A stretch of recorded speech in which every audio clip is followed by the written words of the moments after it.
नमस्ते अनि छ्याजलो हजुरहरू सबैजना आरामै हुनुहुन्छ। हजुर हामी चाहिँ एकदमै ठिक छौँ। अनि आज हजुरहरू सबैजनालाई मेरो आफ्नै गृह जिल्ला नाटाङ डाँडा दुब्जेश्वर 3 नुवाकोटमा अवस्थित नाटाङ बुद्ध पार्कमा लिएर जाँदैछु है त। हजुरहरू को नुवाकोटबाट हुनुहुन्छ? मेरो घर चाहिँ गोल्फु भन्ज्याङ गुरुङ गाउँ दुब्जेश्वर 4 नुवाकोटमा पर्छ र यो नाटाङ बुद्ध पार्क चाहिँ मेरो गाउँबाट नजिकै पर्छ। लगभग हिँडेर 20-25 मिनटमा आइपुग्छ र यहाँ चाहिँ म एकदमै पहिलो पटक आउँदैछु। मसँग चाहिँ मेरो मम्मी, ठुल्यामा, छ्यामा र दिदी पनि आउनुभएको छ। मेरो आफ्नै गाउँघरमा यस्तो राम्रो बुद्ध पार्क बनेको देख्दाखेरि चाहिँ मेरो खुसीको कुनै सीमा नै छैन। अनि मेरो मम्मी, ठुल्यामा, छ्यामा दिदीहरू पनि एकदमै धेरै खुसी हुनुहुन्छ। नाटाङ डाँडा जुन प्राकृतिक हिसाबले पनि आफैमा एकदमै सुन्दर ठाउँ हो र जुन यो बुद्ध पार्क बनिसकेपछि यसको सौन्दर्य अझ धेरै थपिएको छ। यस बुद्ध पार्कको लागि चाहिँ जसले पहल गर्नुभयो सम्पूर्ण सहयोगी हातहरूप्रति म एकदमै धेरै आभार व्यक्त गर्न चाहन्छु। हजुरहरूको कारणले गर्दाखेरि चाहिँ आज हामीले हाम्रो नाटाङ बुद्ध पार्क भन्न पाएका छौँ। यहाँ तलतिरको डाँडाहरू देख्न सक्नुहुन्छ। यो चाहिँ लगभग हाम्रो नुवाकोट नै हो।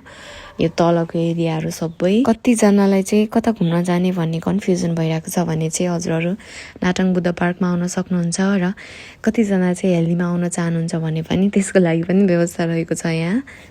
र हाम्रो नाटाङ डाँडा चाहिँ काठमाडौँबाट पनि नजिकै दूरीमा पर्छ। लगभग काठमाडौँबाट आउँदाखेरि बाइकमा 3 घन्टा जस्तोमा आइपुग्छ भने यहाँ चाहिँ गाडीहरूको पनि व्यवस्था छ। मोटर बाटोहरू एकदमै राम्रो छ र हजुरहरूले माथि डाँडा देख्न सक्नुहुन्छ। यो चाहिँ एकदमै रमणीय गाउँ कुटुमसाङ सिन्धुपाल्चोक पर्छ। योभन्दा तल चाहिँ नुवाकोट हो।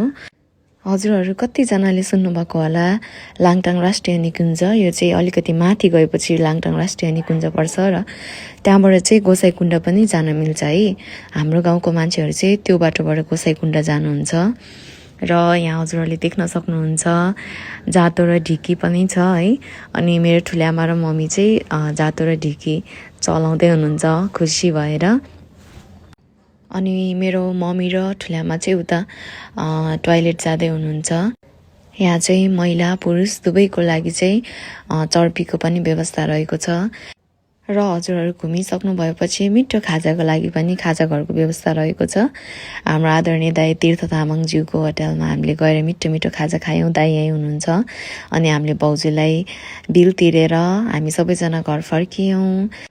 हजुरहरू सबैजनाले हाम्रो मिनी ब्लग हेरिदिनु भयो, धन्यवाद। हजुरहरू सबैजनालाई हाम्रो सुन्दर नुवाकोटमा स्वागत छ।